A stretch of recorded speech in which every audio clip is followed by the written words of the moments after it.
ओम शांति। प्रातः क्लास चल रहा था 21/11/68, दूसरे पेज का आदि। बात चल रही थी एक ईश्वर में ही ज्ञान है, बाकी सब में अज्ञान है।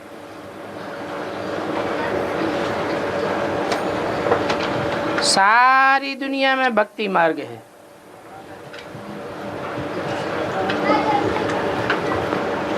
जिस कारण भारत का ये हाल हुआ है, भक्ति करते करते कितनी दुर्गति हो गई है। इस समय भारत आयरन एज दुर्गति में है। गोल्डन एज में थे, फिर 84 जन्म लेते लेते आयरन एज बन पड़े।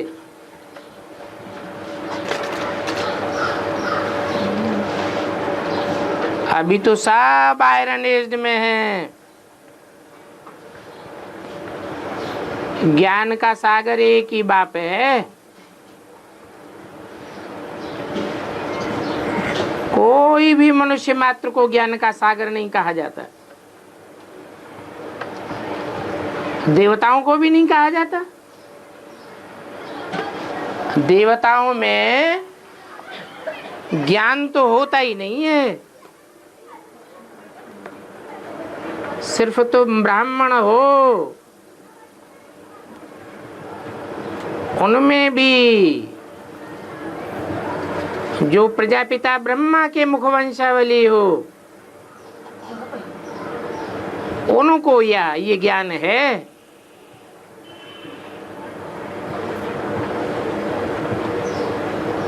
बाकी ब्रह्मा तो अनेकों के नाम हैं।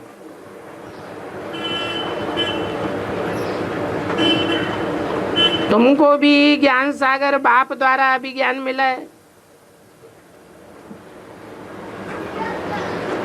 और बाप आते ही हैं पुरुषोत्तम संगम युग पर।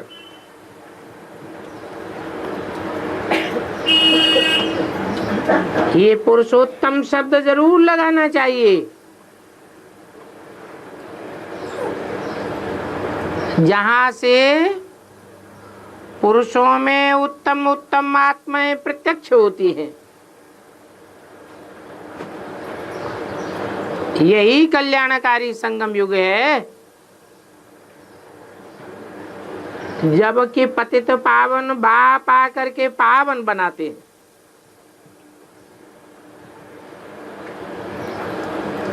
सिर्फ ज्ञान सुनाने की बात नहीं है। ऐसे नहीं ज्ञान सुनाकर चले जाते हैं, फिर पावन अपने आप बनते रहते हैं। नहीं, बाप को आकर के पावन बनाना पड़े। भक्त लोग फिर कह देते हैं गंगा ही पतित पावनी है। अभी गंगा जी का पानी तो बहुत पीते हैं, परंतु पावन कहाँ बनते हैं? पानी तो जहां तहां होता ही है। कुरुक्षेत्र में जाओ, नासिक में जाओ, वहां तो नदी भी नहीं है। जहां जहां खड़ा हुआ पानी देखेंगे, समझेंगे यही पतित पावन है। ये है ही पतित दुनिया।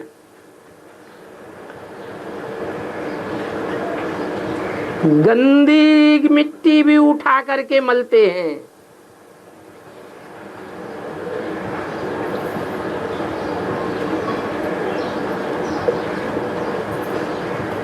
चिपकने वाली मिट्टी होती है।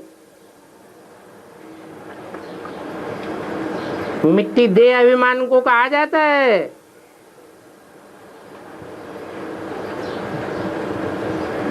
गंगा की मिट्टी तो फिर भी चिपकने वाली नहीं है।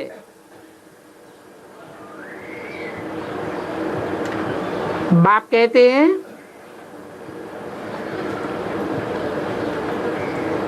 ये सब करते करते और ही पतित बन जाते हैं।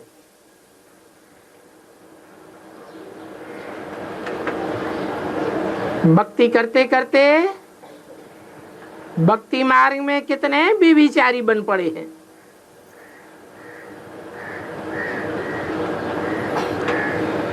अभी बाप कहते हैं माम एकम याद करो।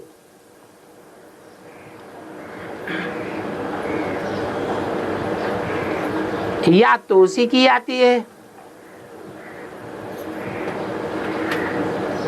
जिसके साथ संबंध हुआ हो, संपर्क हुआ हो, संसर्ग हुआ हो, जिसे आंखों से देखा हो। याद तो आती है ना।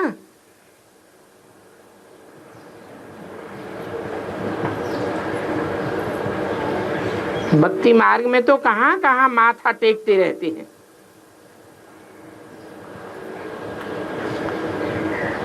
अब शिव बाबा को तो अपना शरीर है नहीं, और शिव बाबा कोई को माथा टेकने भी नहीं देते हैं।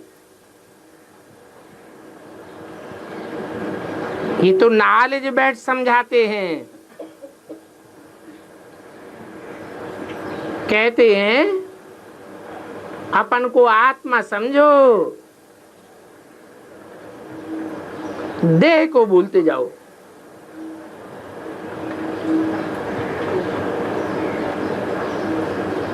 ब्राह्मण बनने के बाद भी जो अपन को देह समझते हैं वो मेहतर हैं। देह अभिमानी मनुष्यों को अछूत और देह ही अभिमानी देवताओं को स्वच्छ कहा जाता है। तो वो है मलेच्छ और वो है स्वच्छ। ये लक्ष्मी नारायण देखो कितने स्वच्छ हैं। सभी इनके आगे जाकर के माथा झुकाते हैं।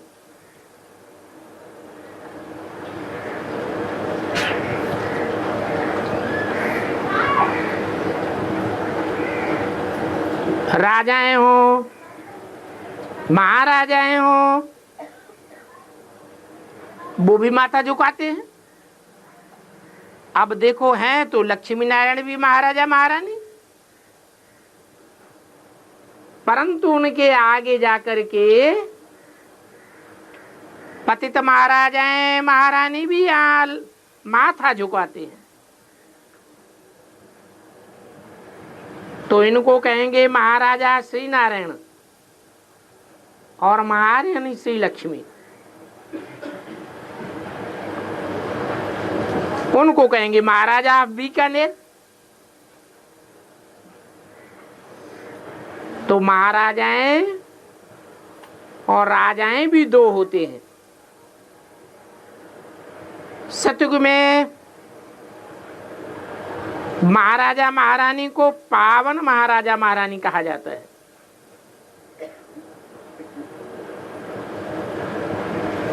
राम को राजा कहा जाता है। तो सतयुग में होते हैं महाराजाएं और त्रेता में होते हैं राजाएं।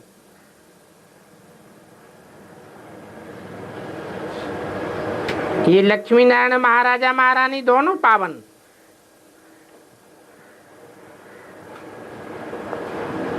और द्वापर में जो महाराजा महारानी होते हैं दोनों पतित।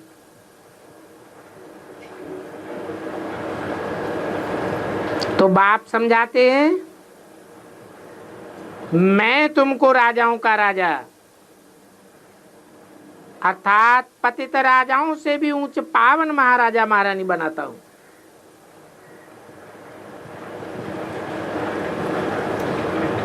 राम को महाराजा नहीं कहेंगे, राम को राजा कहा जाता है।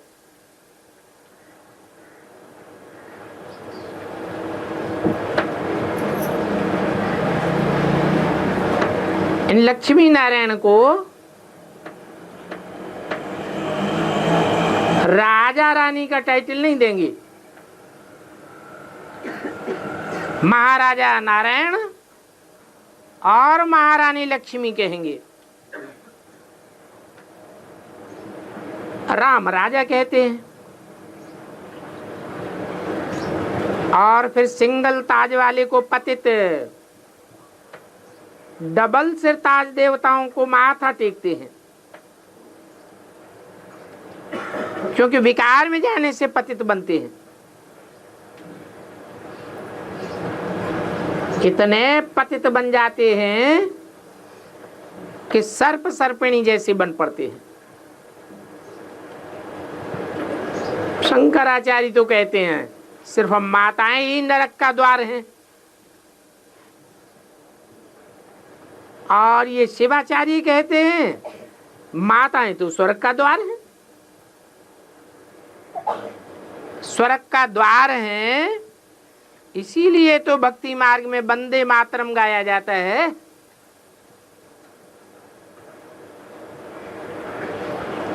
वंदे पितरम थोड़े ही गाया जाता है।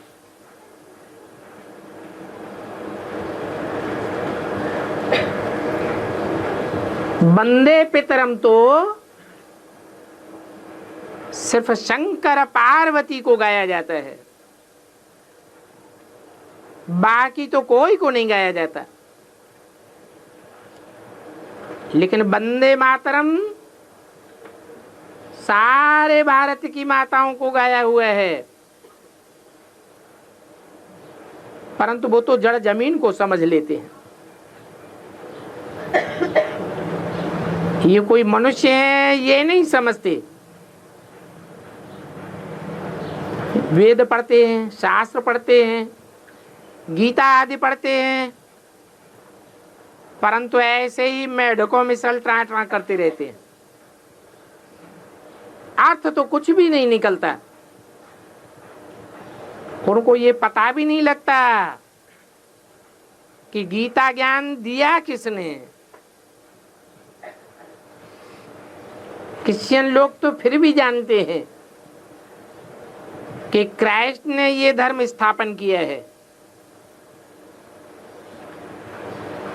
बौद्धी लोग जानते हैं कि महात्मा बुद्ध ने फलाने टाइम बौद्ध धर्म की स्थापना की।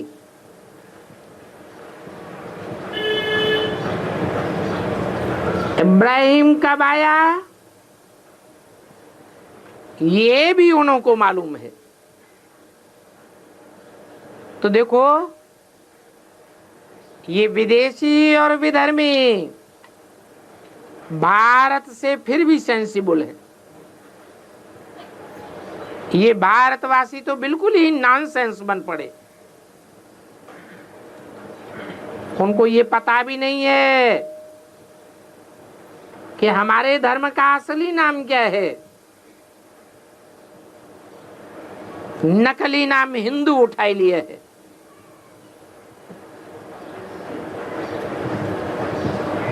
वास्तव में आदि सनातन देवी देवता धर्म ही स्थापना हुआ है।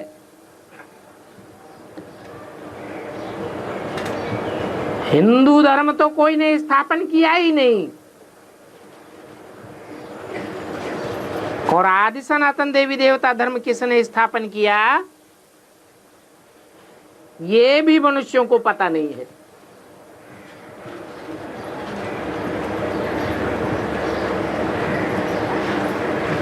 धर्म स्थापक के नाम पर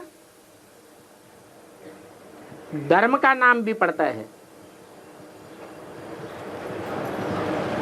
भारतवासियों को ही पत्थर बुद्धि मूत पलीती कहा जाता है। जो ऊंचे थे फिर नीचे नीचे बन पड़े। ये लक्ष्मी नारायण ऊंचते ऊंच की निशानी खड़ी हुई है।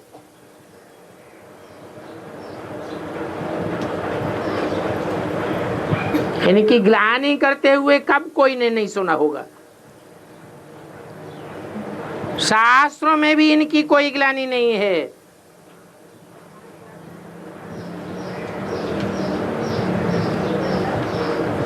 मंदिर भी कितने भव्य बनाए हैं। इन्हों के आगे जाते हैं तो भी गाते हैं, सर्वगुण संपन्न 16 कला संपूर्ण संपूर्ण हिंसक मर्यादा पुरुषोत्तम। अपन को कहेंगे हम नीच हैं, पापी हैं, आपे ही तरस परोई। अपन को अछूत महतर समझते हैं। कहते हैं आप स्वच्छ हो, ऐसे स्वच्छ को अछूत हाथ भी नहीं लगा सकते। देखो बाप तुमको कैसा ऊंच बनाते हैं। ऐसा ऊंच बनने के लिए कहते हैं माम एकम याद करो और सबको भूलते जाओ। ऐसा तुम करेंगे तो जरूर ऐसे पावन बन जाएंगे। ये बाप बैठ बच्चों को षष्ठी चक्र का राज समझाते हैं। कहते हैं हर एक आत्मा को ड्रामा में अविनाशी पार्ट मिला हुआ है, इसलिए समझाते हैं कि वर्ल्ड की हिस्ट्री ज्योग्राफी कैसे रिपीट होती रहती है।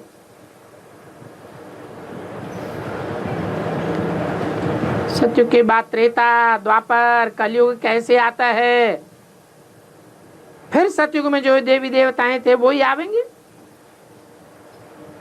बाद में फिर वही चंद्रवंशी होंगे। तो 500 करोड़ आत्माएं हैं। नंबरवार सभी एक्टर्स रंगमंच पर आते रहते हैं और हर एक एक्टर को अपना अविनाशी पार्ट मिला हुआ है। इसको कहा जाता है बना बनाया अविनाशी ड्रामा। इस समय तो रावण राज्य है,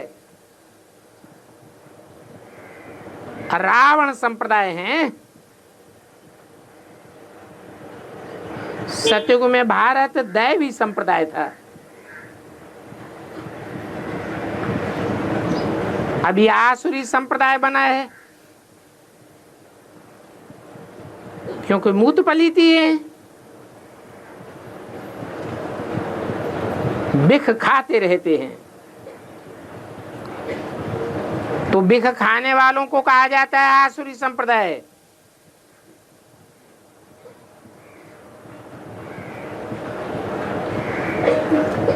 सतयुग में होंगे दैवी संप्रदाय।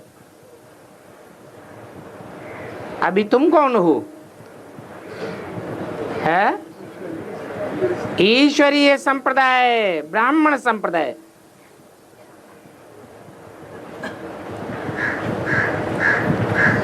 बड़े बड़े विद्वान आचार्य जो भी हैं,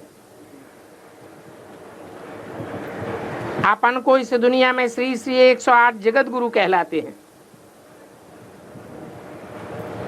बाप कहते हैं वो है नंबर 1 शैतान।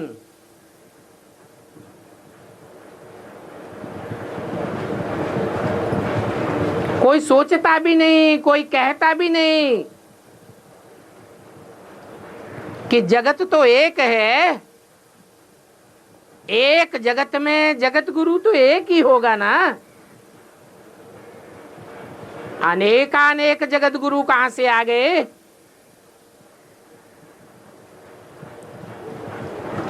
वास्तव में जगत गुरु तो एक ही भगवान है। वो सुप्रीम टीचर भी है, हमारा सुप्रीम बाप भी है। वो सबकी सदगति करने वाला है।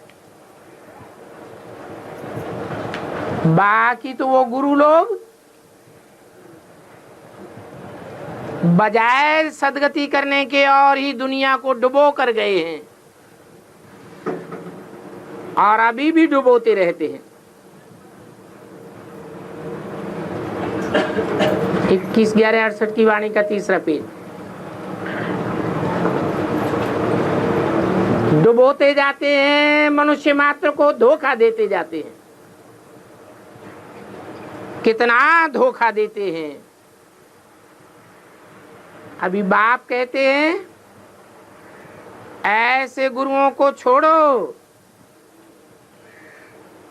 जिन्होंने तुम्हारी दुर्गति की है। ये शास्त्रों का ज्ञान है ही भक्ति मार्ग का ज्ञान।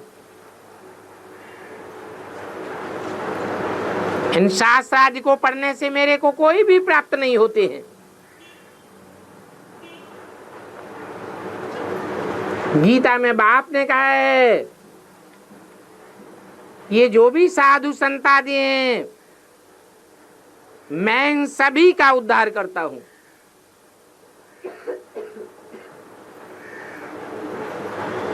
तो उद्धार का अर्थ भी नहीं जानते। वो तो माने ऊपर, हर माने हरण करके ले जाता हूं, ऊंची स्टेज में ले जाता हूं। तो जरूर कहां पड़े हुए हैं? जरूर दुर्गति में पड़े हुए हैं। अभी जिनका बाप को उद्धार करना है वो फिर अपन को गुरु कैसे कहला सकते? वो कोई की सदगति नहीं कर सकते। वो जो कुछ भी सुनाते हैं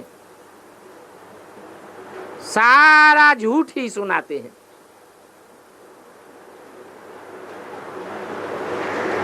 भगवान तो एक ही है जो कभी भी पुनर्जन्म में नहीं आता है।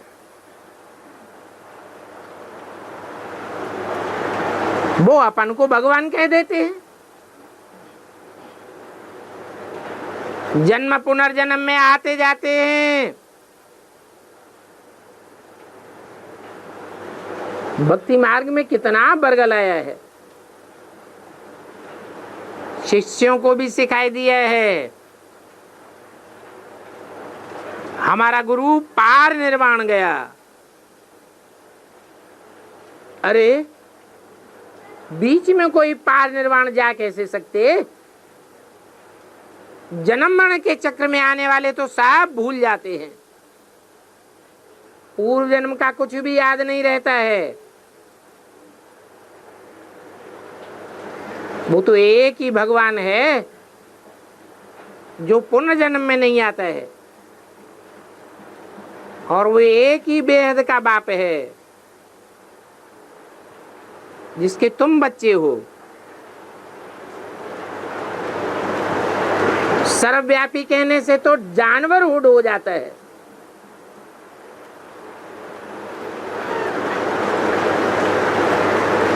उनको ब्रदरहुड थोड़ा ही कहेंगे।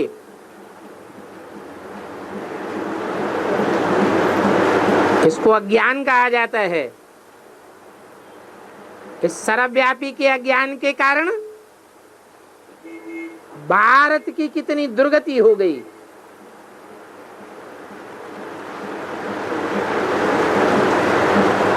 सर्व में बुद्धि को भटकाएंगे तो दुर्गति ही होगी ना। ये भी ड्रामा का खेल है।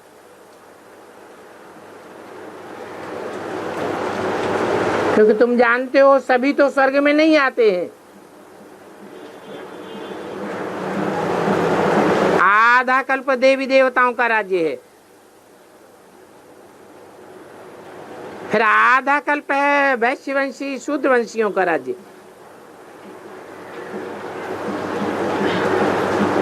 अभी पुरुषोत्तम संगम युग ब्राह्मणों का है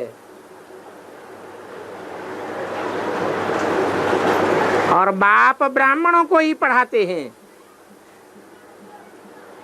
पढ़ा करके ब्राह्मण से देवता बनाते हैं।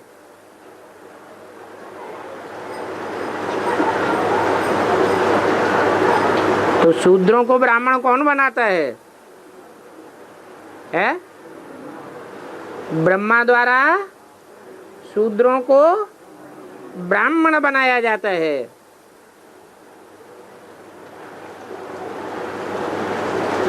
तो पहला है आदि सनातन देवी देवता धर्म।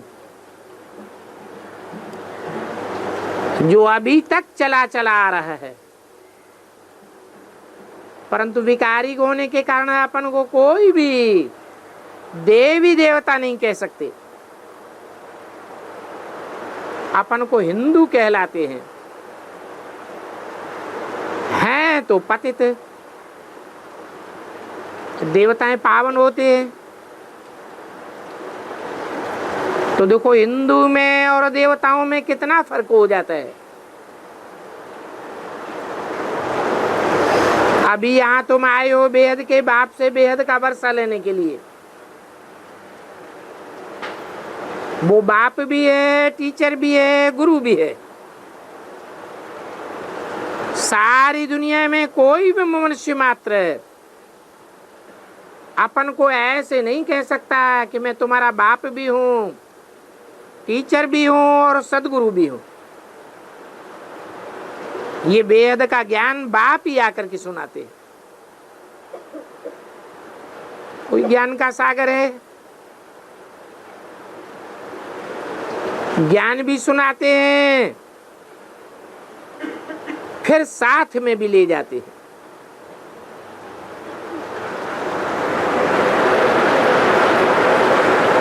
ये एटॉमिक बॉम्ब आदि विनाश के लिए बने हुए हैं। इस विनाश होने से पहले याद की यात्रा से तुम्हें पावन बनना है। बाकी दुनिया में तो कोई भी बाप को नहीं जानते हैं, तो वो असली याद कर ही कैसे सकेंगे। और जब बाप को जानते ही नहीं हैं तो फिर ढूंढेंगे कैसे। बाप कोई सर्वव्यापी तो है नहीं। एक व्यापी का ज्ञान बुद्धि में बैठे तो ढूंढा भी जा सके। वो तो ईश्वर को जानते ही नहीं। कह देते हैं हमने जन्म जन्मांतर ईश्वर को ढूंढा है। अब कोई बतावे, जब परिचय ही नहीं है, नाम पता ही नहीं है, मालूम ही नहीं है, तो ढूंढेंगे कैसे। सर्वव्यापी कह देते हैं। कुत्ते में है, बिल्ली में है, ठिक्कर में है, बिस्तर में। तो कहाँ कहाँ भटकेंगे, कहाँ कहाँ ढूंढेंगे। बाप कहते हैं कितने तुच्छ बुद्धि बेवकूफ विद्वान पड़े हैं।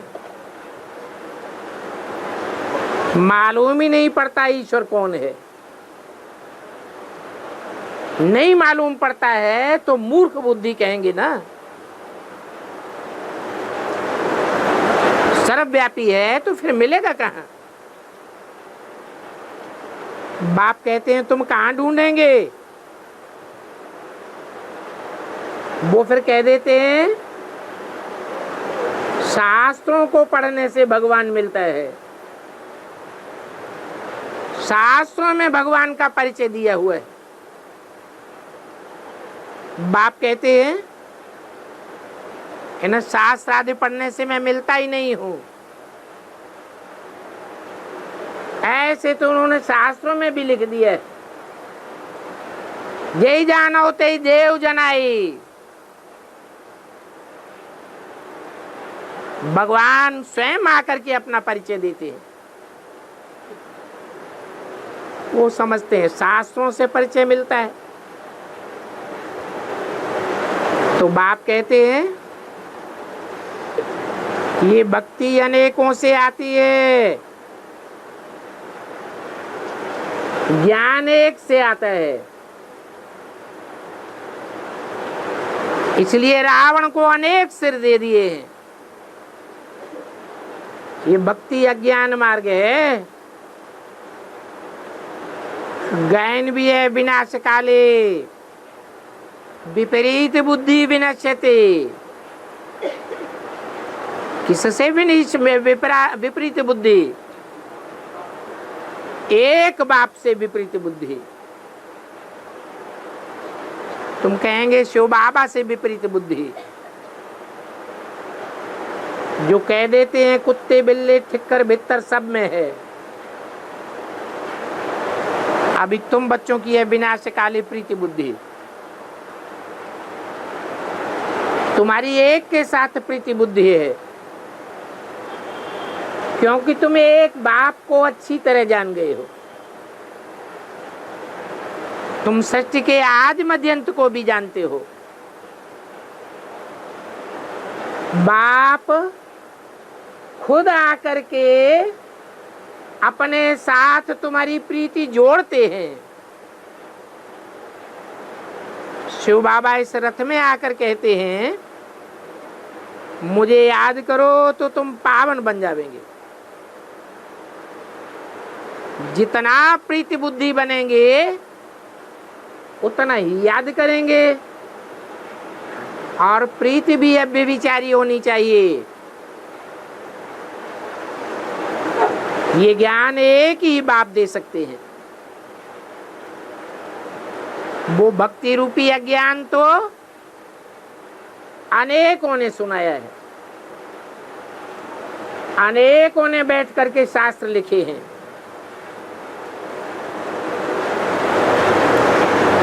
ये तो बाप ज्ञान का सागर है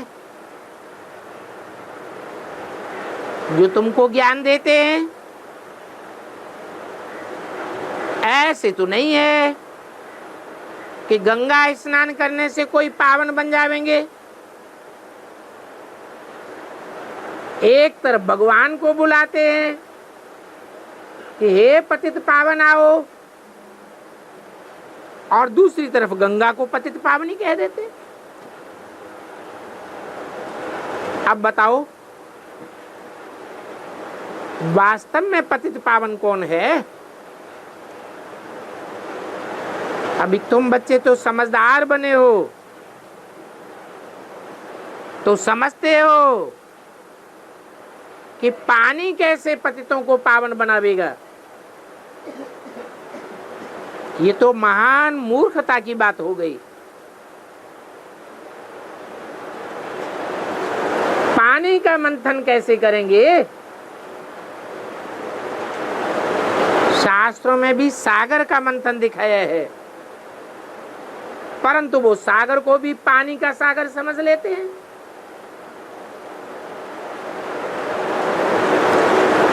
कितने जाकर के गंगा के किनारे निवास करते हैं,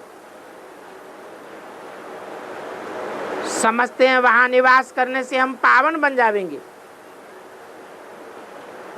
बाप कहते हैं ये तो महान पतित बन जाते हैं। कितने मूर्ख बन पड़े हैं। हर रावण को गधे का सिर देते हैं ना।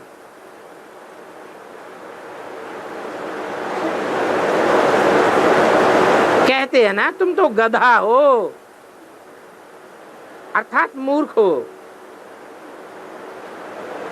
तो देखो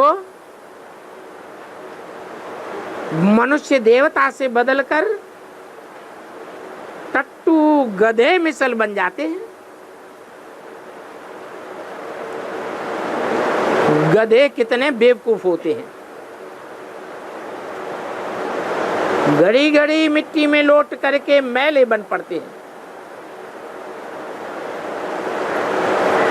बाप भी कहते हैं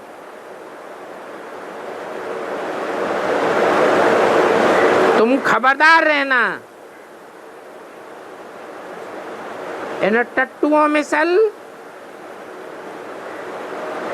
मिट्टी में लौट कर कहीं मैले नहीं बन जाना। इससे खबरदार रहना है? इन टट्टुओं के संग का रंग कहीं न लग जाए।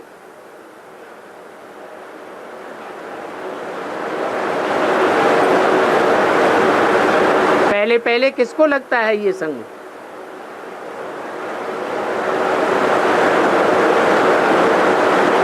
अरे बड़े से बड़ा टट्टू कौन है?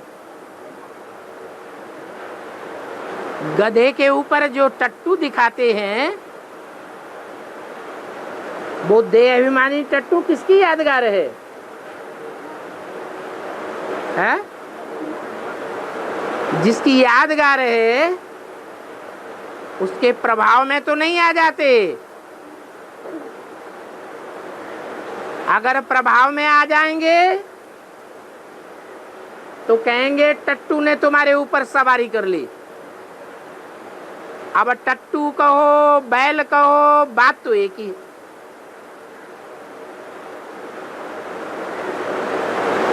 बाप कहते हैं तुम जब हाई जंप लगावेंगे तो बैल पर सवार हो जाएंगे। तो दिखाते हैं चित्रों में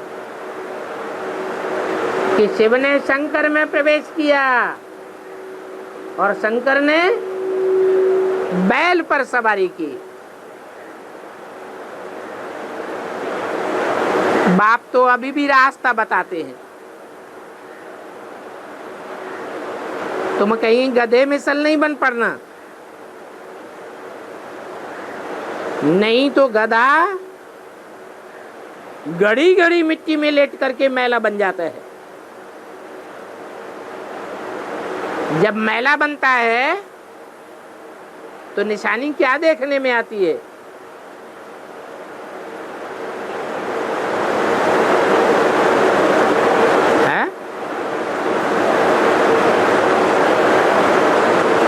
अरे मिट्टी में सना हुआ देखने में आवेगा या स्वच्छ देखने में आवेगा?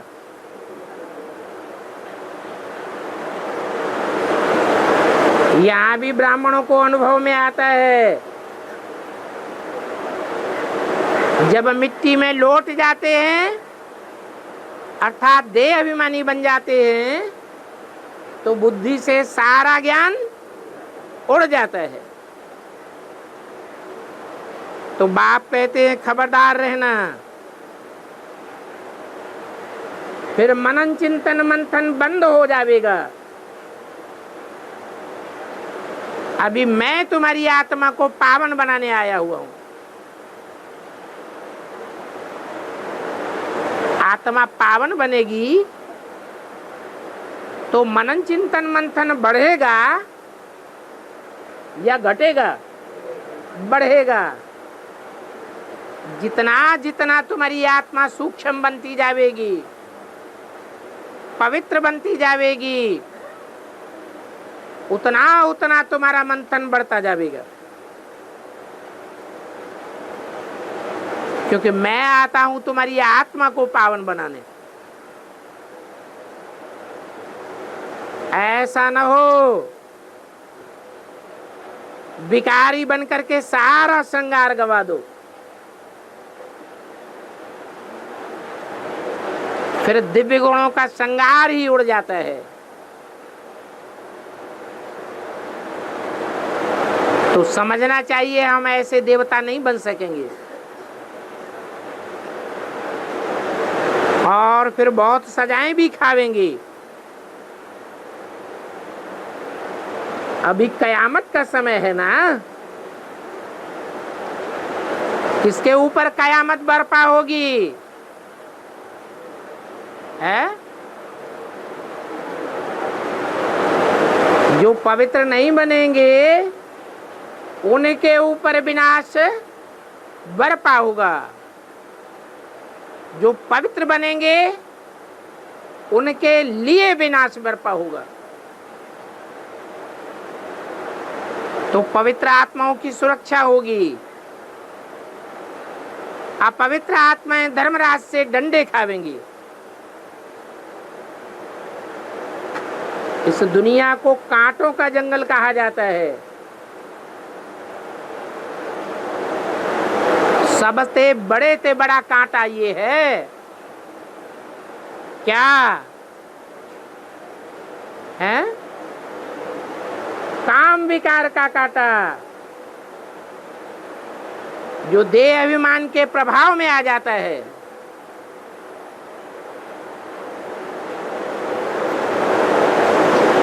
ये काम विकार ही आज मध्यंत दुख देने वाला है। भगवान वाच, ये काम महाशत्रु है। इस महाशत्रु पर जीत पाने से तुम क्या बन जावेंगे? जगत जीत बन जावेंगे। अभी देखो विनाश सामने खड़ा है।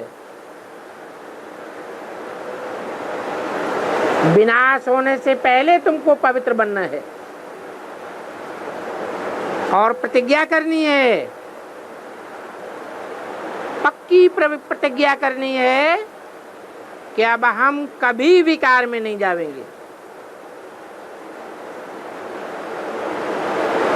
जब ऐसे पक्के बन जावेंगे तो फिर वहां तो तुम निर्विकारी होकर रहते हो। 2500 वर्ष तक विकार का नाम निशान नहीं होगा।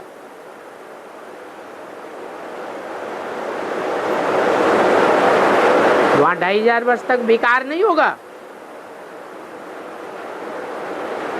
कार माने कृति, काम, कार्य, माने विपरीत, माने कर्मेंद्रियों से वहां कोई भी विपरीत कर्म नहीं करेंगे। ज्ञानेंद्रियों की बात नहीं बताई। प्रतिज्ञा की पालना जो नहीं करते हैं वो बहुत कड़ी सजा खाते हैं। उनके लिए ट्रिब्यूनल बैठेगी, सभा बैठती है ना। अभी तुम शिव के ऊपर बलि चढ़ते हो ज्ञान के आधार से। वो भक्ति तो अज्ञान है। उस भक्ति मार्ग में तो अंधे कुएं में कूदते हैं, काशी करवट खाते हैं, वो तो जीवघात कर देते हैं। यहाँ कोई जीवघात करने की बात नहीं है, यहाँ तो जीते जी मरने की बात है। वो तो समझते हैं हम शिव पर बलि चढ़ते हैं, हम ऐसा करेंगे तो स्वर्ग में चले जाएंगे। वास्तव में काशी करवट खाने से कोई स्वर्ग में नहीं जाते हैं। हाँ, पूर्व जन्म के जो पाप हैं उनसे हल्के हो जाते हैं। बाकी जन्म तो फिर भी लेना पड़ता है, फिर नए सिरे से तेजी से पाप करने लग पड़ते हैं। तो बाप कहते हैं बीच में कोई भी स्वर्ग में नहीं जा सकता। स्वर्ग में जाने की युक्ति तो बाप ही बतलाते हैं। क्या बतलाते हैं? है? सदैव स्वस्थिति में स्थित रहो, देह अभिमान का नाम निशान भी न रहे। मनुष्य मनुष्य को जीवन मुक्ति नहीं दे सकते। अच्छा, बच्चों को गुड मॉर्निंग।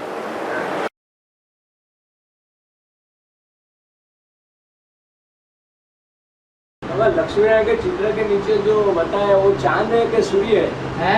वो जो नीचे बताया राधा कृष्ण और चैन की बंसरी है कि अभी ज्ञान तो होता ही नहीं तो सब में। और बता तो दिया, वहाँ वाद्य यंत्र भी बजाएंगे। वाद्य यंत्र कोई कारखानों में बनेंगे क्या? तो बांसुरी नहीं बजा सकते? बोला कि सारी दुनिया को हिसाब किताब चुप करके जाना है। जैसे एडोल्फ हिटलर हुआ, हिटलर चंगेज खान हुए, इदी अमीन हुए, कितने सारे हुए, उन्होंने कितने कत्लेआम करवा दिए। हाँ अभी भी करें तो कितने ईसा पीता करे चुप करे हुआ है। ईसा पीता दोबारा जन्म लेंगे अपना हिसाब किताब कैसे कौन हिटलर फिर यहाँ मारा मारी करेंगे। दूसरे दिन ज्ञान में चलने वाले ढेर ब्राह्मणों को मार देंगे। वो बात तो बराबर है, लेकिन सारी दुनिया को हिसाब किताब चुकतू करके जाना है, हाँ। तो दूसरी आत्मा हिटलर के साथ हिसाब किताब कैसे चुकतू करे? क्यों नहीं चुकतू करेंगे? मरे जो हिटलर के हाथों मरेंगे उसके सहयोगी के हाथे मरेंगे तो हिसाब किताब चुकतू हो रहा है ना। दोनों का वहाँ हद का मरना होता है हिंसात्मक, और यहाँ बेहद का मरना है। बाबा वो सूर्य के बारे में बताया नहीं, चंद्र है और सूर्य हो। हैं? लक्ष्मी नारायण के जो चित्र के नीचे जो सूर्य है कि चंद्र है, क्या जो बताया ना गुफा के अंदर, वो नहीं बताया जो प्रकाश आता है ना, राधे कृष्ण खड़े हैं। चंद्र होगा ही नहीं, चंद्र ही नहीं होगा। उसके नीचे ऊपर राधा लक्ष्मी नारायण का फोटो होता है और नीचे राधा कृष्ण का फोटो। लक्ष्मी नारायण तो प्रकाश के वेले में है। हाँ, नीचे नीचे बताया ना वो नीचे जो है, जैसे कहते हैं बाबा ने मुरली में भी बोला कि भाई सदाबहार मौसम रहेगी और सूर्य पूरा ऐसा ही रहेगा। हाँ माने सूर्य वहाँ डूबता नहीं है, कभी अंधेरा नहीं होता। जैसे उत्तरी ध्रुव पर 6 महीने का दिन हो जाता है, तो वो सूर्य है ना। तो ऐसे ही वहाँ भी लगातार सूर्य की रोशनी रहेगी, रात कभी नहीं होगी। वहाँ कभी थकान ही नहीं होगी जो रात की जरूरत पड़े। आत्मा अभिमानी होंगे तो देहभान से थकान होती है या आत्माभिमान से थकान होती है? देहभान से थकान होती है। वहाँ देहभान का कोई कर्म ही नहीं करेंगे तो थकान क्यों होगी? इस दुनिया के सुख के मुकाबले वहाँ दुगुना चौगुना सुख होगा, क्योंकि यहाँ सो जाते हैं तो यहाँ तो दुख सुख दोनों खत्म, और वहाँ तो नींद ही नहीं होगी। सुख ही सुख, सुख ही सुख, अपरम अपार सुख। तो यहाँ जो डिस्टेंस है, जो अमेरिका और इंडिया का जो डिस्टेंस है ना समय का, वो थोड़ा आगे जाके तो क्लियर हो जाएगा ना, एक ही हो जाएगा। वहाँ समय की गिनती नहीं होती है, वहाँ टाइम नहीं गिना जाता है, वहाँ दिन नहीं गिने जाते हैं। दुख में दिन गिने जाते हैं या सुख में दिन गिने जाते हैं? दुख में दिन गिने जाते हैं। इसलिए हिजरी संवत बनता है, ख्रिस्त संवत बनता है, ईसाई संवत, विक्रम संवत बनता है, शक संवत बनता है, हूण संवत बनता है। ये संवत तब बनाए जाते हैं जब द्वापर युग से दुख शुरू होता है, तब दूसरे धर्म वाले वो संवत शुरू कर देते हैं, क्योंकि दुख की गिनती दिनों में करना शुरू कर देते हैं। तो यह 2500 वर्ष की दुनिया में दुख चलता है और वहाँ तो दुख नाम मात्र भी नहीं है। तो वहाँ कोई भी तवारीख की जरूरी नहीं, कोई घड़ी नहीं रखने की दरकार है। वो यहाँ संगम युग की बात है। 111 जो है बाबा जब एडवांस में की आएंगे, बात है, संगम युग में 111 होगा। नहीं, जब एडवांस का ज्ञान लेंगे तब वो आत्मा का 111 शुरू हो जाएगा। एडवांस ज्ञान लेंगे, ले नहीं रहे हो? नहीं ले हाँ तो हो गया शुरू, तो उसका शुरू हो जाता है। शुरू हो गया। नहीं, कब 111 एडवांस ज्ञान तुमने नहीं लिया एडवांस का लिया तो संबत शुरू हुआ। आत्मिक स्थिति में रहने लगे। हाँ, जब आत्मिक स्थिति, कोई परिवार की इकाई तैयार हो जाएगी जिसकी आत्मिक स्थिति बनी हुई हो पूरे परिवार की, वहां से संबत एक शुरू। एक आत्मा की तो अभी हो गई है ना। विक्रम संबत कहा जाता है तो राजा विक्रमादित्य से गिनती शुरू हुई ना। ईसाई संबत शुरू किया जाता है तो ख्रिस्त, वो क्या नाम, ये क्राइस्ट से संबत शुरू हुआ ना। हिजरी संबत शुरू किया जाता है तो मोहम्मद से संबत शुरू हुआ ना। तो कोई एक ही होगा, एक पहले संपन्न बनेगा, उसी से एक शुरू होगा। तो एक आत्मा का तो एक शुरू हो गया ना। हो गया। जो दीपावली आती है ना, उसमें पहले दीपावली आती है, फिर रमजान आती है। ये कह रहे दीपावली आ गई, नहीं, कोई एक आत्मा के लिए तो नहीं, सभी ऐसे तो अभी आ गई क्या? अभी आ गई? अभी तो नहीं आ गई। अरे पहले कृष्ण की आत्मा संपन्न बनेगी कि पहले बाप की आत्मा संपन्न अपने को दिखा देगी, देखो मैं बाप हूँ। बाप आगे जाएगा या बच्चे को आगे करेगा? बच्चे को आगे करेगा। अभी बच्चा संपन्न बना, वो तो गीता का भगवान कृष्ण है, मैं हूँ यही रट लगाए हुए। जब तक कृष्ण की आत्मा संपन्न नहीं बनती है तब तक कोई भी संपन्न नहीं बन सकता। एक के पतित बनने से सब पतित बन जाते हैं, एक के पावन बनने से सब पावन बन जाएंगे। मुरली बोला 5 दिन में ये खेल खलास होगा, 5 दिन में खेल खलास होगा तो 5 दिन नहीं बताए, से लेके शुरू तक हो जाएगा। बाबा फिक्स दिन कभी नहीं बताते, 5-7 बताया होगा। और दूसरा त्योहार जो अभी आ रहा है ना, सबका ये क्या, जैसे दीपावली है, रमजान है, फिर वो क्रिश्चियनों का आता है, बस सब एक साथ में आता है। मतलब संवत भी इस तरह से शुरू हुआ होगा ना, दापर युग से भी इस तरह से शूटिंग, मतलब यह शूटिंग साथ में ही हुआ होगा, थोड़ा फर्क होगा दोनों में। इन्होंने क्या कहा समझा, समझ में आया? फिर से कहो, सही करके कहो क्या। जो दीपावली है ना, जैसे हिंदू में दीपावली आती है, फिर रमजान आती है, सब साथ में त्योहार आते हैं ना, सभी थोड़ा थोड़ा फर्क होता है, लेकिन समय तो दीपावली के दिनों में ही होता है ना, अक्टूबर के वही आसपास में। क्यों दीपावली के पहले नहीं होता है रमजान कभी? नहीं, मतलब साथ में ही होता है, आगे पीछे होता है, 6 महीने का भी अंतर होता है, ऐसा कुछ नहीं है। बाबा, हाँ आत्मा जब शरीर छोड़ती है, हाँ? आत्मा जब शरीर छोड़ती है तो 12 दिन करके अपने परिवार में रहती है या तुरंत में जन्म लेती है? बाबा ने तो मुरली में ऐसे ही बताया, आत्मा जब शरीर छोड़ती है तुरंत जाके गर्भ में प्रवेश कर जाती है। ये 12 दिन क्या क्रिश्चियन बनाते हैं, मुसलमान बनाते हैं, मुसलमान बाबा 40 दिन शोक सिख बनाते हैं, तो उनकी आत्मा को संतुष्टि नहीं होती क्या? ये सब ढकोसले हैं भक्ति मार्ग के। अपनी मनमत है। पाकिस्तान बना उसमें ज्यादातर बिहारी मुसलमान है। पाकिस्तान जो बना है उसमें ज्यादा बिहारी मुसलमान है, जिन्हें मुहाजिर कहा है। बौद्धी धर्म ज्यादा असर कहाँ है? बौद्धी धर्म का, बौद्धी धर्म का जन्म स्थान कहाँ दिखाया गया? बिहार। तो बिहार में बौद्धियों का ज्यादा असर होना चाहिए ना, होना चाहिए नहीं? तो बौद्धी ही ज्यादा कन्वर्ट होते हैं दूसरे धर्मों में। अहिंसा परमो धर्म, बीवी बाल बच्चे ले जाओ, हम शरण में आ गए। तो कन्वर्सन बिहार में ज्यादा होता है। तो मुरली में ऐसा बोला कि मुसलमान बहुत दूर थे धनबाद में, जो बिहार का जो जिला है धनबाद जिला, उसके ऊपर ही बाबा ने मुरली में बोला है कि मुसलमान बहुत दूर थे धनबाद में। जो पाकिस्तान में जो मुसलमान ज्यादा बिहारी है। ब्राह्मणों की दुनिया में बताया कि ब्राह्मणों की दुनिया की जब शूटिंग हो रही थी तो मुसलमान उस समय बहुत दूर थे, माने बिहार में था, धनबाद में था। उसका बीज, उसका आधार वो बताया। और बाबा मुरली में ऐसा बोला है कि ये बना बनाया ड्रामा है। तो भारतीय जो भी कवि है, जैसे तुलसीदास जैसे बड़े बड़े कवि हो गए, लेकिन उन्होंने अपनी कविता में एक सुस्ती ड्रामा बना ऐसा कोई भी उल्लेख नहीं किया। लेकिन जो ब्रिटिश कवि थे, ब्रिटिश कवि, ब्रिटिश इंग्लिश कवि, सब नहीं, सिर्फ शेक्सपियर हुआ है। शेक्सपियर ने अपनी कविताओं में, अपने लेखों में ये साबित किया है कि ये दुनिया एक ड्रामा है। हम सब इस दुनिया के एक्टर्स हैं, और किसी ने नहीं बताया। हाँ बोलो।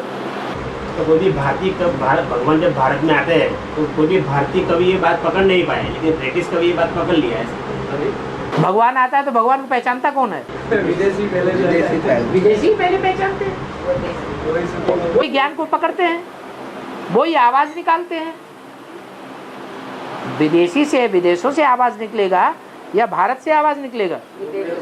विदेशों से ही आवाज निकलना है। बाबा मुरली में ऐसा बोला है कि अंत समय जो स्त्री सिमरे तो वेश्या योनि में, लेकिन पुरुषों के लिए ऐसा कोई मुरली में ऐसा बोला नहीं है। अंत समय जो स्त्री सिमरे तो वेश्या योनि में, ऐसा मुरली में बोला हुआ है, लेकिन पुरुषों के लिए ऐसा कुछ भी नहीं बोला हुआ। क्यों? पुरुष नहीं स्त्री को सिमरते हैं, पुरुष ही तो ज्यादा स्त्री को सिमरेंगे, क्योंकि काम विकार प्रधान होता है। सारी जिंदगी काम विकार को याद किया तो पुरुषों को काम विकार के रूप में क्या याद आएगा? कौड़िया याद आएगी या शिवलिंग याद आएगा? कौड़िया याद आती है तो कौड़िया का ही जन्म मिलेगा। ये क्या उल्टी बात कह दी? मुरली में नहीं बोला, मुरली में नहीं बोला ऐसा, क्या मन मत चला देते हैं।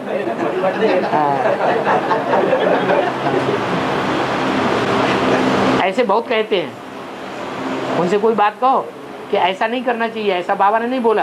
अरे ना, हमको बाबा ने डायरेक्शन दिया है, फटाक से बाबा का नाम ले देंगे, हमको डायरेक्ट बाबा ने बताया। बाबा विहंग मार्ग की सेवा कैसे करें? व्यंग उड़ता है और चींटी धीरे धीरे चलती है, तो धीरे धीरे जो सेवा होती है वे बीके वालों की है। तुम्हारी जब मनसा स्थिर हो जाएगी, मन बुद्धि जब एकाग्र हो जाएगी, तो तुम वाइब्रेशन से सेवा करोगे, वो होगी व्यंग मार्ग की सेवा। मनसा सब इंद्रियों में ज्यादा तीखी है, ये 11वीं इंद्रिय है जो 10 इंद्रियों को कंट्रोल करती है।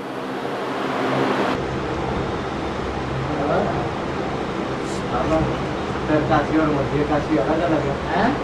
काशी और मध्य काशी अलग अलग है। नाम दे दिए, अपने को बड़ा बड़ा करने के लिए कोई कुछ भी नाम दे देता है। उत्तर काशी नाम दे दिए। बाबा ये दिशाओं का जो नाम दिया है, ऐसे मनमत से दिया कि ऐसे कोई दिशाओं 10 दिशा है ना, उसका नाम अलग अलग दिया है, पूर्व पश्चिम ऐसे। हाँ, तो किस इसके अंदर ब्राह्मणों की दुनिया में दिशाएं नहीं है, दिग्पाल नहीं है, दिशाओं को पालने वाले दिग्पाल है या नहीं है? ब्राह्मणों की दुनिया में ही तैयार होते हैं। तो पूर्व पश्चिम ऐसा है ना? क्यों नहीं हुए? बाबा यम बोला है, अष्टदेव में यम राज आते हैं, यमराज दक्षिण में दिखाते हैं। दक्षिण में दिखाते हैं, तो नंबर किस तरह से गिने जाएंगे? उसका नंबर कितने माला के महत्व में उसका नंबर किस तरह से? नंबर तो वही होगा जैसा धर्मों का नंबर है। अव्वल नंबर में कौन सा धर्म है? सनातन देवी धर्म। देवी देवता सनातन धर्म, तो वो पहला वर्ण का अलग हो गया। ईशान कौन कहा जाता है उसे? उसका अधिपति ईश्वर है, चित्र दिखाया जाता है शंकर का, तो वहां से शुरुआत पहले नंबर की हुई तो इस्लाम धर्म में तीसरा है, तो तीसरा आएगा ना इस्लाम? है इस्लाम का तो तीसरा नंबर आएगा ना यम का? तीसरा नंबर नहीं,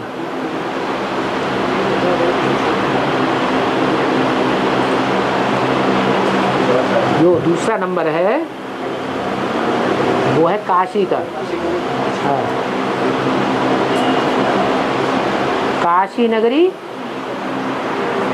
कहते हैं भगवान शंकर को ज्यादा प्रिय है, शिव को।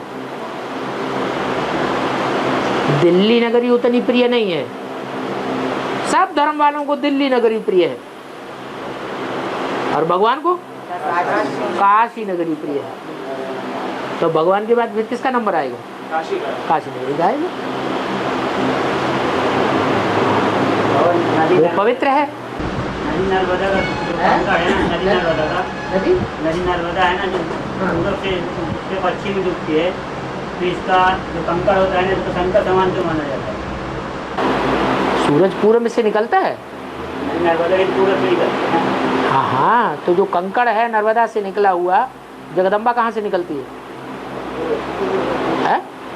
पूर्व से निकलती है नर्मदा। वो तो पश्चिम में है। नर्मदा ताप्ती कहाँ से पंजाब से है? पूर्वी से पश्चिम से दक्षिण। पूर्व से पश्चिम की ओर बहती है, तो जहाँ से वो निकलती होगी वहां से ही बाप पैदा होगा ना। अगर प्रजापिता का बाप कहें तो कौन है? ब्राह्मण बने बिगर प्रजापिता था क्या? तो कौन हुआ? उसकी अम्मा जगदम्बा हुई। वो नर भी है तो मादा भी है, नर्मदा है। इसलिए वहां से जो भी कंकड़ पत्थर निकलते हैं वो शिवलिंग के रूप में पूजे जाते हैं। बाबा जैसे मुरली ने बोला कि त्रेता अंत तक 16,000 प्रेम प्रिंसेस बनते हैं, त्रेता अंत तक 16,108। तो आज की जो दुनिया में जो प्रेम प्रिंसेस है, जैसे त्रेता में है, बहुत सारी दुनिया में प्रेम प्रिंसेस है, वो कौन से आधार पर बने? मुरली में तो त्रेता के आधार पर ही बोला है, त्रेता के अंत तक ही बोला है मुरली में। लेकिन आज की जो दुनिया में जो प्रेम प्रिंसेस है, कौन से आधार पर ये पढ़ लिया? वो तो रावण की माला है। अरे राम की माला और रावण की माला में अंतर है या नहीं? वो भारतवासियों की माला है, वो विदेशियों की माला है। अरे दूसरे धर्मों की माला अलग होती है कि नहीं? कि भारतवासियों की तरह ही होती है, उनकी माला अलग। इसलिए बाबा ने कहा अच्छा चलो एक माला में नहीं आएंगे तो और मालाएं तैयार कर देंगे, उन मालाओं में आ जाना। अव्यक्तवाणी में बोला कि नहीं? हाँ हाँ भारतवासियों का रुको। हाँ शंकर के आसन में व्याघ्र चरणों को हैं? शंकर के आसन में व्याघ्र चरणों को दिखा क्या दिखाती? वाघ का चरण नहीं, वो बैठते हैं ना चरण बाघ। जो आता है ना हाँ शेर की खाल वो हाथ में दिखाते हैं, नहीं बैठते हैं। आसन उसका हाँ आसन है, माना उनका जो बैठक है वो शेर के ऊपर दिखाया जाता है। मोस्टली वो शेर की तरह पार्ट बजाने वाली आत्मा ही तो है। त्रिमूर्ति में शेर कौन है?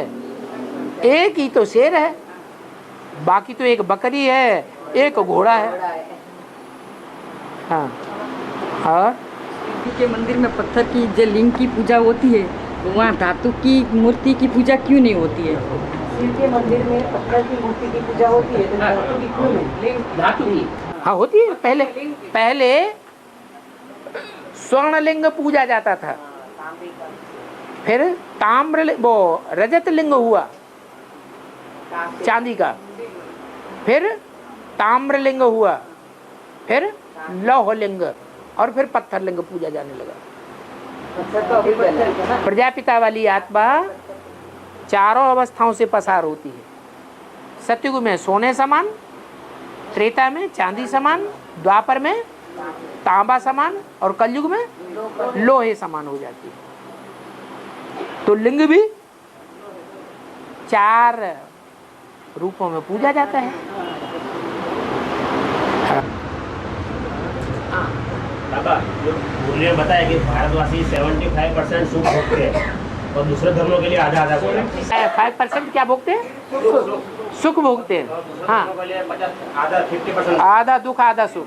बाबा जो भारत का जो 1000 साल का इतिहास है लास्ट, हाँ भारत का जो लास्ट 1000 साल का इतिहास है कि भारत में सको आए, होनो आए, पोर्टुगीज आए, फ्रेंकिस आए, डचीज आए, इंग्लिश आए, मुगल आए, पूरा भारत का पतन कर दिया।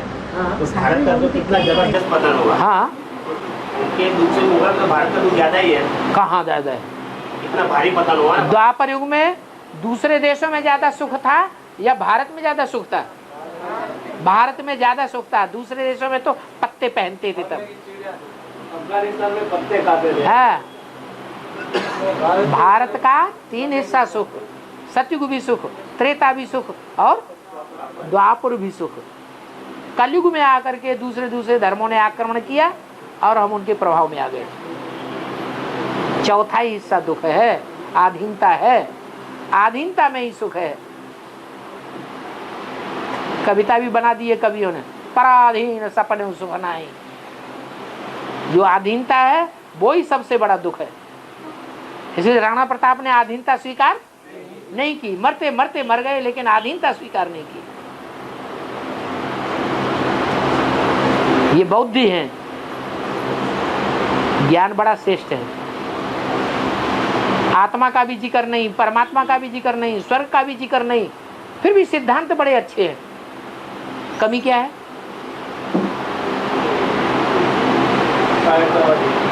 कायरता वाली बात। आधीन हो जाते हैं फटाक से। ये आधीन होने के बाद तो फिर दास दासी बन के रहना पड़ेगा।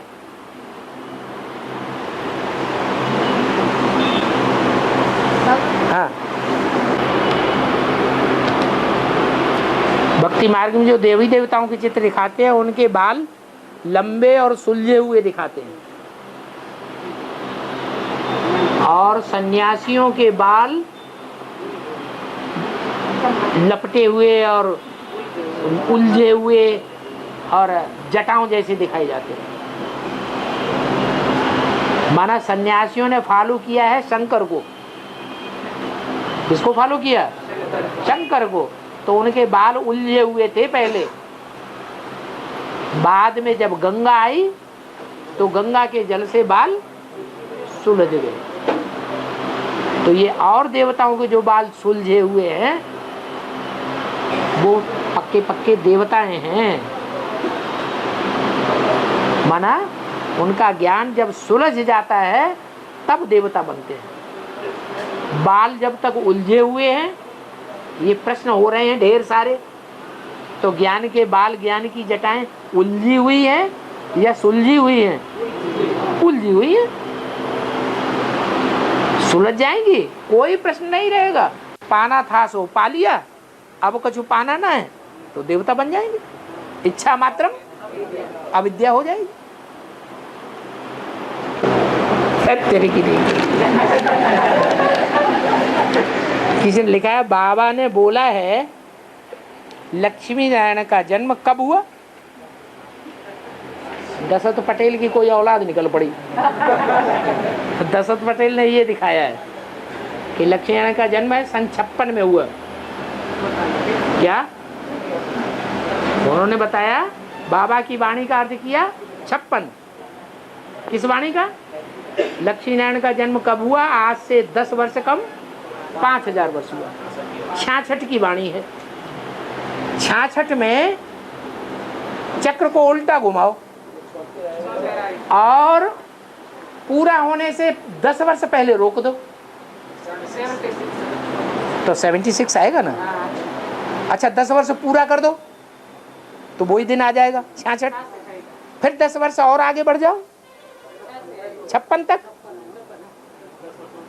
तो 56 आ जाएगा। तो उल्टी खोपड़ी, उल्टा हिसाब लगा दिया। अरे चक्र है ना ये, इस चक्र में जो सीधा सीधा कांटा है वो 66 की तारीख दिखा रहा है, 66 की तारीख दिखा रहा है। 66 से उल्टे घूमो, उल्टा घूमते घूमते घूमते आधा कल्प पूरा हुआ। आधा कल्प से आगे त्रेता से आगे निकल गए, पौना कल्प पूरा हुआ। फिर आगे निकलते निकलते निकलते कहाँ तक पहुँच गए? 66 तक न जाओ, कहाँ तक जाओ? 10 वर्ष पहले 76 आया। फिर आगे बढ़ो तो 66 आ जाएगा। फिर 10 वर्ष आगे बढ़ो तब 56 आएगा। तब पता नहीं किसने लिखा है ये। कैसे मैं बोला था, गुजरात वाले बुद्धि बहुत चलाते हैं। गुजरात वाले बुद्धि बहुत चलाते हैं और बिहार वाले गन ज्यादा चलाते हैं। और तो अभी तो गुजरात वाले ने बुद्धि चलाकर बाप को तो ज्यादातर नहीं पहचाना। बाप की भाषा में बेहद के गुजरात वाले हैं या हद के गुजरात वाले हैं? बेहद का गुजरात, बेहद का गुजरात भी नंबरवार पुरुषार्थ अनुसार गुजराती होंगे या अव्वल नंबर के होंगे? नंबर 1। तो अव्वल नंबर का गुजराती कौन हुआ? जिसके अज्ञान की रात गुजर गई। वो कहाँ से पैदा होता है? गुजरात। अरे ज्ञान में पैदा कहाँ से होता है? अहमदाबाद से। गुजराती है। तो हद की भाषा में गुजराती नहीं बोला, बेहद ब्राह्मणों की भाषा में गुजराती बोला गया।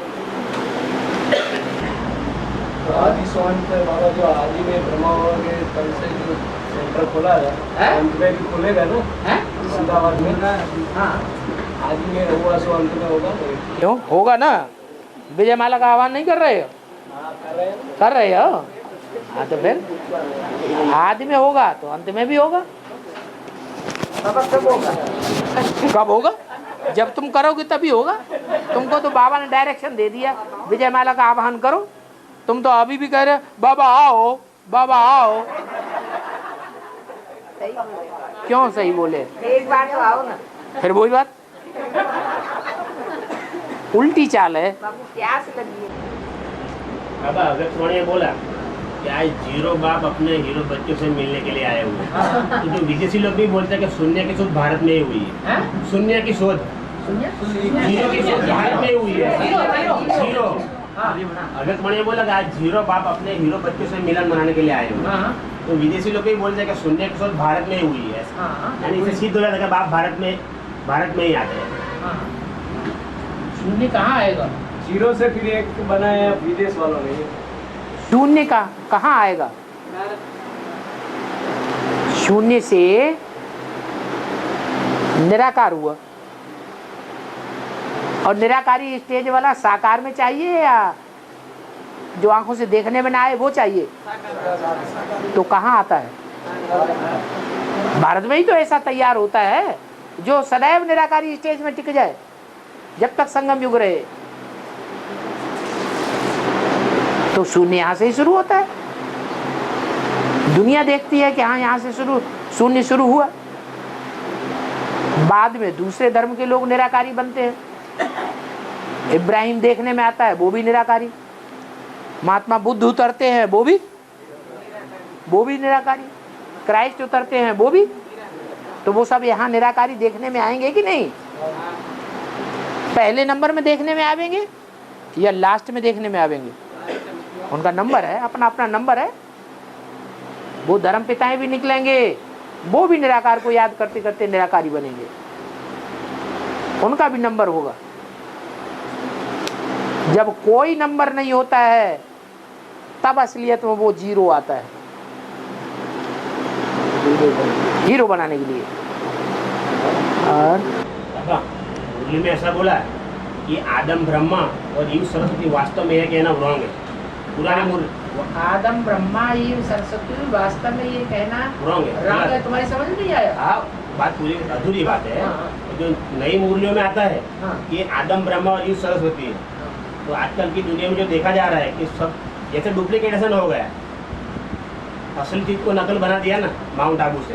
तो आज की दुनिया में देखने में जो नकली घी पकड़ा जाए, नकली कैसेट पकड़े, हर बात में नकल हो रही है। हाँ, ज्यादातर दुनिया में तो मुरलियाँ भी नकली हैं, वो पकड़ना चाहिए ना। डुप्लीकेट है तो डुप्लीकेट को प्रत्यक्ष करोगे तो जो असली है वो प्रत्यक्ष हो जाएगा। बाबा एक अणु जो है ये साइकिल पूरा करेगा ना, इतना परिवर्तन आएगा विनाश के टाइम, तो ये जो सोना है वो सब पिघल जाएगा कि अभी कर रहा है। अणु साइकिल पूरा कर रहा है या नहीं कर रहा है? कर रहा है। तो सब मतलब ये जो बिल्डिंग के अंदर जो लोखंड सब वैसे पिघल जाएगा ना? क्यों नहीं पिघलेगा? और टेम्परेचर कितना बढ़ेगा ये ऐसा कुछ? टेम्परेचर जब ज़्यादा बढ़ता है तो पृथ्वी के अंदर जो अभी लावा भरा हुआ है, सारा पिघला हुआ है, वो लावा बाहर आता है भूकंप से, तो वही तो लावा है जो अंदर चला गया। कितनी डिग्री तक ये पिघल सकता है? वो उन वैज्ञानिकों से पूछो कितनी डिग्री में पिघलता है। वो हमसे पूछने की बात है, वो बता देंगे। उनको गुरु बनाओ जाके। हाँ,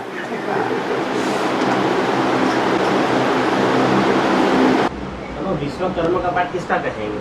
विश्वकर्मा जो विश्व में सबसे बड़े कर्म करता है, विश्व को तैयार कर देता है, नया विश्व तैयार कर देता है, वो विश्वकर्मा। और ओम शांति।